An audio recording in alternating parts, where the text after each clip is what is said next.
Hello बच्चों, कैसे हैं आप लोग। चांदनी दीदी ऑफिशियल चैनल में आप सभी का स्वागत है। तो आज की इस वीडियो में हम लोग सीखने वाले हैं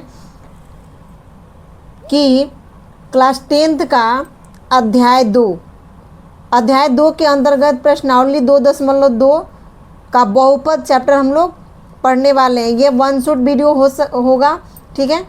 तो चलिए प्रश्नावली 2.1 को बहुत ही बारीकी से, बहुत ही अच्छे से आप लोगों को समझाते हैं, ठीक है। सबसे पहले जानिए, देखिए किसी भी चैप्टर को पढ़ने से पहले उसके जो मूल पद है, जो उसके मूल उसमें बातें हैं, उसको जाननी बहुत ज़रूरी होती है, ठीक है। नहीं तो हम उस चैप्टर को अच्छे से क्लियर नहीं कर पाते हैं। तो सबसे पहले जानते हैं कि इस प्रश्नावली में हमें पढ़ना किस चीज़ के बारे में है। तो इस प्रश्नावली में हमें पढ़ना है बहुपद के बारे में। किसके बारे में पढ़ना है? तो बहुपद के बारे में। अब देखिए बहुपद के बारे में पढ़ना है, तो सबसे पहले जानिए बहुपद होता क्या है। तो बहुपद जिसमें बहुत सारे पद हों उसे बहुपद कहते हैं। अगर आप इजी वे में बोलें तो जिसमें बहुत सारे पद हो उसे हम बहुपद कहते हैं। अब पद कैसे मालूम चलता है? तो जैसे कि देखिए 2 + 3 -2 -4। अब इसको देख के आप बताइए कि इसमें कितने सारे पद हैं। तो इसमें 1 2 3 4 पद हैं। क्यों? क्योंकि ये जो माइनस और प्लस का जो चिन्ह है ना, ये पद को बांटता है कि इसमें कितने पद है। अगर यहाँ पे मल्टीप्लाई हो, यहाँ पे डिवीज़न हो, तो ये इसमें बोलेंगे हम कि 2 पद है। लेकिन अगर यहाँ पे माइनस है तो यहाँ पे बोलेंगे कि ये 4 पद है। तो माइनस और प्लस का चिन्ह जो होता है वो पद को बांटता है, ठीक है। तो उसी प्रकार बोल रहा है कि जिसमें बहुत सारे पद हो, माइनस प्लस से जिसमें बहुत सारे पद बने हो उसको हम बहुपद कहते हैं। अगर बुक वाली स्टाइल में बोलें तो बहुपद, हम इसका डेफिनेशन आपको बता देते हैं।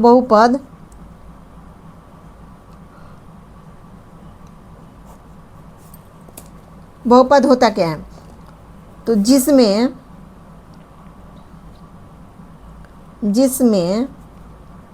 चर का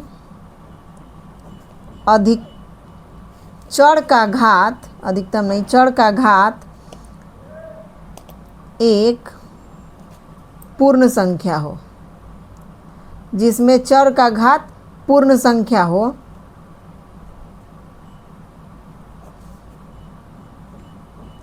उसे बहुपद कहते हैं।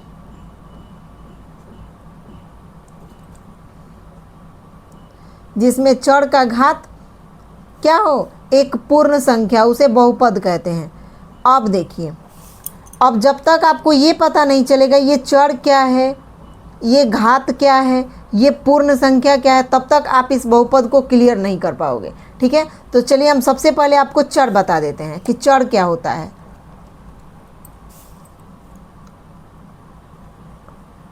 चर जिसका मान बदलते रहता है, जिसका मान बदल जाए वो चर होता है।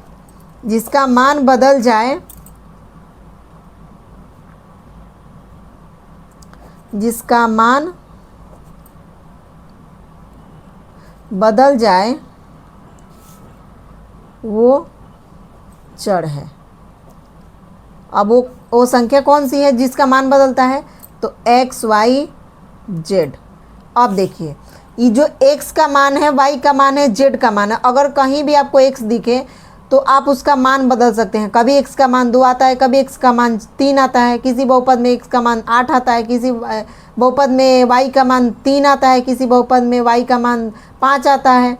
तो उसी प्रकार ये जो x y z ये चर है ना, इनका मान बदलते रहता है। तो ये आपको जहाँ भी दिखे आप उसको क्या बोलेंगे? ये चर हैं, ठीक है। अब बोलोगे कि चर तो आपने समझा दिया, अब ये बता दीजिए कि अचर क्या होता है। सिर्फ चर ही नहीं होता है, इसके साथ एक और मान होता है जिसको बोलते हैं अचर।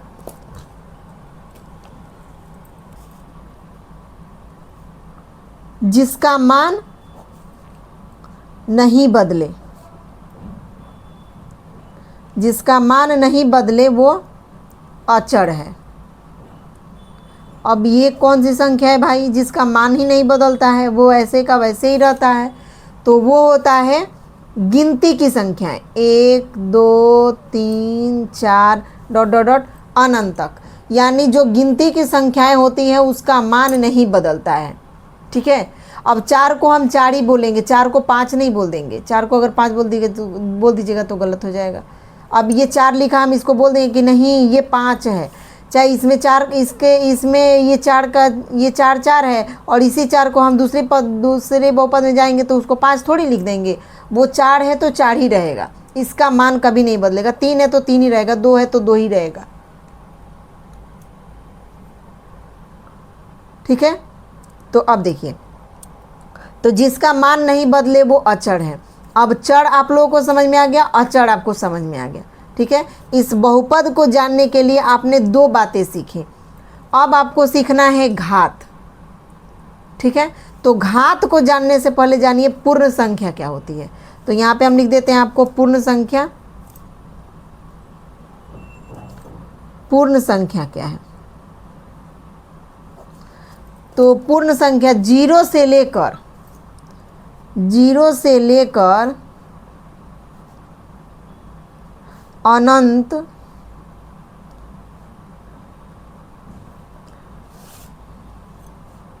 तक की संख्या को पूर्ण संख्या कहते हैं। यानी 0 से लेकर अनंत तक जो संख्याएं आती हैं उसे हम पूर्ण संख्या कहते हैं। 0 1 2 3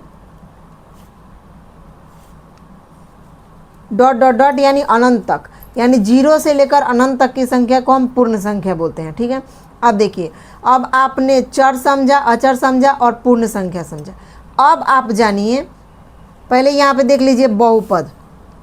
एक बहुपद हम यहाँ पे आपको लिख देते हैं, जैसे 2x² प्लस 5x माइनस में 6, ये बहुपद है हमारे पास। बोल रहा है कि जिसमें चर का घात, ये हमारे पास चर है, ये हमारे पास चर है, जिसमें चर का घात पूर्ण संख्या हो। घात यही है, अभी मैं बोली ना कि आपको घात भी बताती हूँ। जो ये पावर होता है ना, इसी को हम घात बोलते हैं। ठीक है, तो बोल रहा है कि जिसमें चर का घात एक पूर्ण संख्या। अब बताइए, आपकी 2 और यहाँ पे 1, क्या ये पूर्ण संख्या नहीं है? 2 है 1 है, ये पूर्ण संख्या नहीं है, तो ये पूर्ण संख्या है। तो वही बोल रहा है कि जिसमें चर का घात एक पूर्ण संख्या हो उसे बहुपद कहते हैं।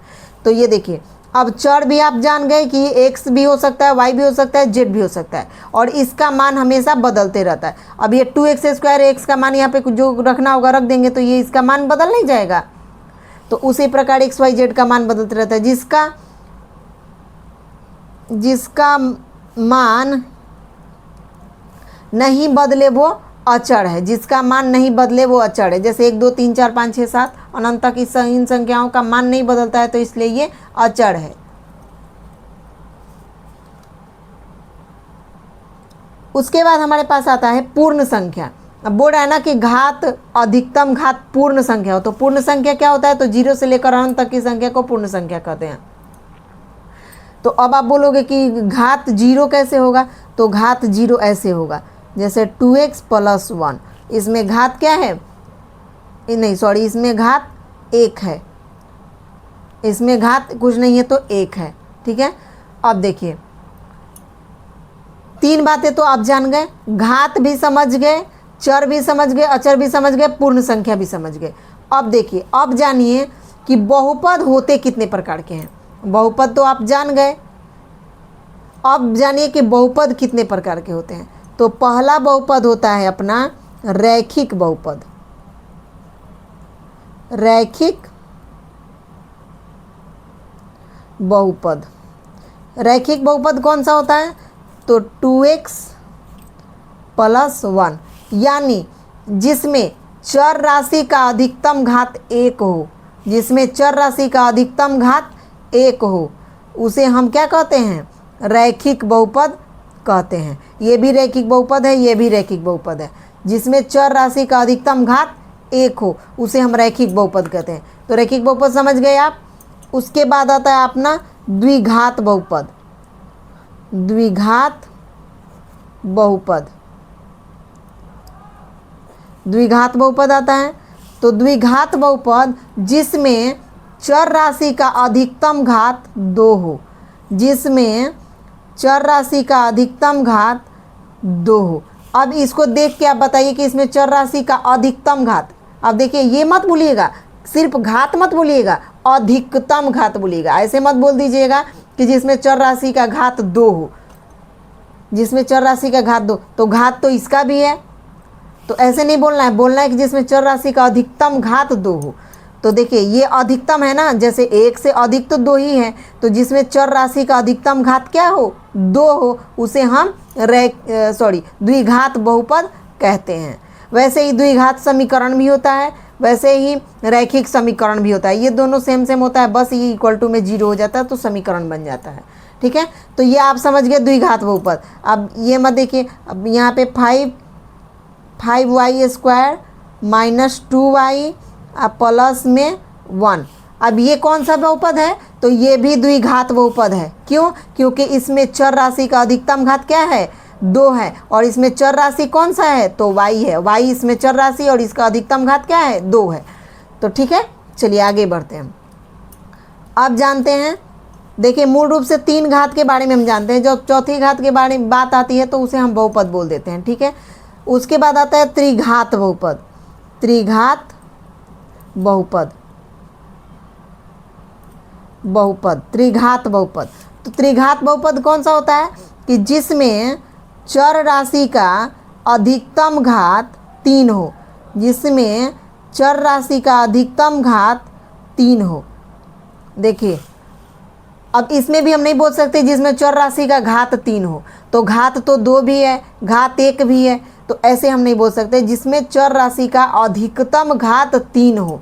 तो देखिए, तो इसका अधिकतम घात 3 है, तो इसलिए ये क्या है, त्रिघात बहुपद है। अब इसको हम ऐसे भी लिख सकते हैं जैसे कि 4y³ + 2y² - 5y + 1। अब इसमें चर राशि y है, क्या है चर राशि इसमें, तो इसमें चर राशि y है, और इसका अधिकतम घात क्या है, तो इसका अधिकतम घात 3 है, तो इसलिए ये क्या है, त्रिघात बहुपद है। अब बताइए कि क्या ये बहुपद है। अब आप लोगों से क्वेश्चन है कि 2x का पावर 1/2 - 2x + 1। अब आप लोग बताइए कमेंट करके कि क्या ये बहुपद है। अगर आपके सामने ऐसा क्वेश्चन आ जाए और आपसे पूछा जाए क्या ये बहुपद है, तो आप क्या बताओगे कि हाँ है, नहीं है। क्यों नहीं है? क्योंकि चर राशि का अधिकतम घात एक पूर्ण संख्या नहीं है, 1/2 पूर्ण संख्या नहीं होता है, इसलिए ये बहुपद नहीं है। तो ऐसे अगर मिल जाए, अगर घात अगर बट्टा में हो तो उसे आप सीधे सीधे मना कर देंगे कि ये बहुपद नहीं है। अगर यहीं पे आपको मिल जाए कि 2x² -√3x + 5, क्या ये बहुपद है? अब आप इसको देख के बताइए क्या ये बहुपद है। तो आप बोलोगे कि अरे इसमें तो अधिकतम घात 2 है, ये द्विघात बहुपद हो सकता है। नहीं, आप यहाँ पे मिस्टेक कर रहे हो। ये जो x है ये रूट में है, और रूट जब हटेगा तो x का मान 1/2 हो जाएगा। क्या हो जाएगा? 1/2 हो जाएगा, तो इसलिए ये बहुपद नहीं है। एक और समझिए, एक और बताइए आप लोग हमको कि 3x² 3x का पावर -2 + 2x - 3। अब इसको देख के बताइए क्या ये बहुपद है। ये जितने सारी बातें आपने जानी ऊपर की बहुपद के बारे में, तो इसको अब आप देख के बताइए क्या ये बहुपद है। अगर आपसे पहचानने के लिए बोला जाए तो वो क्या बोलोगे? नहीं है। क्यों नहीं है? क्योंकि इसके चर राशि का अधिकतम जो घात है वो पूर्ण संख्या नहीं है, क्योंकि -2 पूर्ण संख्या नहीं है। अब इस 1/2 को और -2 को अब आप पूर्ण संख्या में चलिए, इसमें कहीं आपको 1/2 चाहे -2 दिख रहा है? कहीं आपको कहीं नहीं दिख रहा है। ये चलते चलते अनंत तक चला जाएगा, इसमें -2 कहीं नहीं आएगा और ना ही 1/2 इसमें आएगा। तो जब इसमें पूर्ण संख्या में 1/2 -2 है नहीं है, तो फिर जब उसका घात -2 में हो माइनस में हो चाहे बट्टा में हो तो वो बहुपद नहीं हो सकता है। तो आशा करती हूँ कि ये छोटी छोटी जो पॉइंट्स हैं वो आप लोग समझ गए होंगे, अच्छे से जान गए होंगे। अब बारी आती है हमारी बुक्स की, बुक्स के इस चैप्टर की प्रश्नावली 2.1 की। तो ये रहा हमारा बुक और ये रहा प्रश्नावली 2.1, ठीक है। तो इसको मैं कॉपी पे नहीं लिखी हूँ, इसको आप लोगों को इसी पे समझा दे रही हूँ, क्योंकि देखिए ये ग्राफ पेपर पे बना है और ग्राफ पेपर अभी मेरे पास अवेलेबल नहीं था, इसलिए मैंने इसको नहीं बनाया। इसलिए आप लोगों को ये ज़्यादा इसमें कुछ नहीं करना, बस इसी के ऊपर ये बन जाएगा। हम आपको इसी के ऊपर बना के दिखा दे रहे हैं आप लोगों को अभी, ठीक है। तो चलिए ये रहा, इसी चैप्टर को समझने के लिए मैंने उतनी सारी बातें आपको बताई। अब देखिए एग्ज़ाम में पूछ देता है ना कि इसमें 2, 4, 3, 4, 5 बहुपद दे देगा, पूछेगा इसमें कौन सा बहुपद है कौन सा बहुपद नहीं है, फिर आपको चुन के बताना पड़ता है। फिर पूछेगा इसमें कौन सा द्विघात बहुपद है, वो भी आपको बताना पड़ेगा। फिर आपसे पूछेगा कौन सा रैखिक बहुपद है, वो भी बताना पड़ेगा। तो छोटे छोटे जो पॉइंट्स हैं ना वो आपके क्लियर हो गए, ठीक है। चलिए अब चैप्टर को क्लियर कर लेते हैं। ये वन शॉट वीडियो आप लोग एंड तक जरूर देखिएगा, बहुत मज़ा आने वाला है। पहला क्वेश्चन है, पहले क्वेश्चन को देखिए। किसी बहुपद px के लिए, यानी इसमें जो इसका जो मान है वो x के लिए है, x के लिए y बराबर px का ग्राफ नीचे आकृति 2.10 में दिया है। प्रत्येक स्थिति में px के शून्यकों की संख्या ज्ञात कीजिए।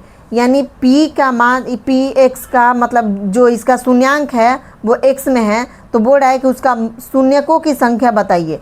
अगर वो x पे काट रहा है तो उसमें शून्यकों की संख्या बतानी है, ठीक है। तो अब देखिए इसमें जो ये तीसरी संख्या है, जो ये जो ये रेखा है, ये x पे कहीं आपको काटते हुए दिख रहा है? ये जो x अक्ष है इस पे कहीं इसको काट रहा है? ये नहीं काट रहा है, तो इसमें इसका px का मान क्या हो जाएगा? px का मान 0 हो जाएगा, ठीक है। तो आप इसको 0 लिख सकते हो। अब देखिए इसमें जो x अक्ष है, इसमें जो ये तीसरी रेखा है, इसमें x अक्ष को कितनी बार काट रहा है? तो 1 बार काट रहा है। तो यहाँ पे लिख देंगे px का मान क्या? 1। ये 1 बार काट रहा है तो 1 लिख देंगे। अब देखिए तो x अक्ष पर ये कितनी बार काट रहा है? x अक्ष पर ये 3 बार काट रहा है, तो यहाँ पे लिख देंगे कि px का मान क्या होगा? px बराबर 3, यानी ये 3 बार काट रहा है, ठीक है। उसी प्रकार इसको देखेंगे, इसमें x अक्ष को ये तीसरी रेखा कितनी बार काट रहा है? तो 1 बार 2 बार, तो यहाँ पे लिख देंगे कि px का मान 2, यानी ये 2 बार काट रहा है, ठीक है। उसके बाद ये देखेंगे ये कितनी बार काट रहा है? यहाँ पे 1 बार काटा, 2 बार काटा, 3 बार काटा, 4 बार काटा। तो इसमें x अक्ष को ये तीसरी रेखा कितनी बार काटा? तो 4 बार काटा, तो px का मान क्या हो जाएगा? 4 हो जाएगा। अब इसको देखते हैं, 1, ये 2, अब ये देखिए ये 3। अब आप बोलोगे कि ये 4 क्यों नहीं? तो क्योंकि ये देखिए x अक्ष पे 3 बार ही काट रहा है, और ये जो 1 बार काट रहा है ना ये y अक्ष को काट रहा है। तो हमें y अक्ष का बात नहीं यहाँ पे करना है, हमें सिर्फ x अक्ष की बात करनी है। तो x अक्ष पे कितनी बार काट रहा है? तो 3 बार काट रहा है, तो px बराबर कितना हो जाएगा? 3, ठीक है। तो आशा करती हूँ कि आज का जो वीडियो है आप लोगों को अच्छा समझ में आया होगा। अगर देखिए मेरा ये जो क्लास 10th का या क्लास 9th का चैप्टर पढ़ाना समझाना आप लोग को अच्छा लगता है तो आप लोग कमेंट बॉक्स में कमेंट कर दीजिएगा कि मैं कौन सा चैप्टर इसके बाद पढ़ाऊँ, और मेरे पढ़ाने का तरीका आप लोगों को समझ में आता है कि नहीं आता है। आप लोग कमेंट करोगे तब तो हमको समझ में आएगा कि मैं आप लोगों को कैसा पढ़ा पा रही हूँ, ठीक है। लेकिन आप लोग तो कमेंट करते ही नहीं हो, और ना ही वीडियो को फुल वॉच करते हो, और वीडियो को फुल वॉच कर भी लेते हो तो चैनल को सब्सक्राइब नहीं करते हो, तो ये गंदी बात है, ठीक है। तो चलिए वीडियो को यहीं पे एंड करते हैं। वीडियो को फुल वॉच करने के लिए आप लोग को दिल से धन्यवाद। मिलते हैं नेक्स्ट वीडियो में, तब तक के लिए जय हिंद, जय भारत।